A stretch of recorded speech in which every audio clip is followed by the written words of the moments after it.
18 ಪುರಾಣಗಳ ಹೆಸರನ್ನು 5 ನಿಮಿಷದಲ್ಲಿ ಹೇಗೆ ಕಲಿಯುವುದು ಎಂದು ತಿಳಿಸಿಕೊಡುತ್ತೇನೆ.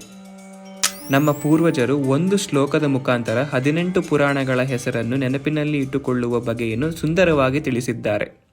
ಮದ್ವಯಂ ಭದ್ವಯಂ ಚೈವ ಭ್ರತ್ರಯಂ ವಚತುಷ್ಟಯಂ ಅನಾಪಲಿಂಗಕೂಸ್ಕಾನಿ ಪುರಾಣಾನಿ ಪ್ರಚಕ್ಷತೆ. ಇಲ್ಲಿ ಪ್ರತಿಯೊಂದು ಪದವು ಒಂದೊಂದು ಪುರಾಣಗಳ ಹೆಸರನ್ನು ಸೂಚಿಸುತ್ತದೆ.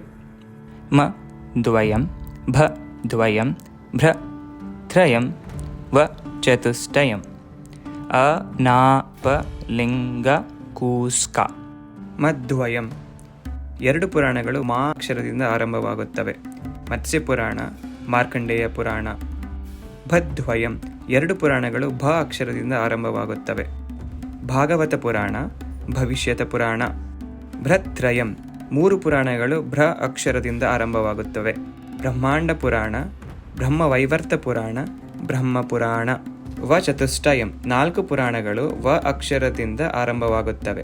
ವಾಮನ ಪುರಾಣ, ವರಾಹ ಪುರಾಣ, ವಿಷ್ಣು ಪುರಾಣ, ವಾಯುಪುರಾಣ.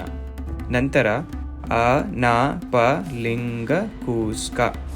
ಅವುಗಳು ಯಾವುದೆಂದರೆ ಅಗ್ನಿಪುರಾಣ, ನಾರದ ಪುರಾಣ, ಪದ್ಮಪುರಾಣ, ಲಿಂಗ ಪುರಾಣ, ಗರುಡ ಪುರಾಣ, ಕೂರ್ಮ ಪುರಾಣ, ಸ್ಕಂದ ಪುರಾಣ. ಹೀಗೆ ನಾವು 18 ಪುರಾಣಗಳ ಹೆಸರನ್ನು ತಿಳಿಯಬಹುದು. ಇದೊಂದು ಅಚ್ಚರಿಗೊಳಿಸುವ ವಿಷಯವಲ್ಲವೇ? ಈ ವಿಡಿಯೋ ನಿಮಗೆ ಇಷ್ಟವಾದರೆ ದಯವಿಟ್ಟು ಲೈಕ್, ಶೇರ್ ಮತ್ತು ಸಬ್ಸ್ಕ್ರೈಬ್ ಮಾಡಿ.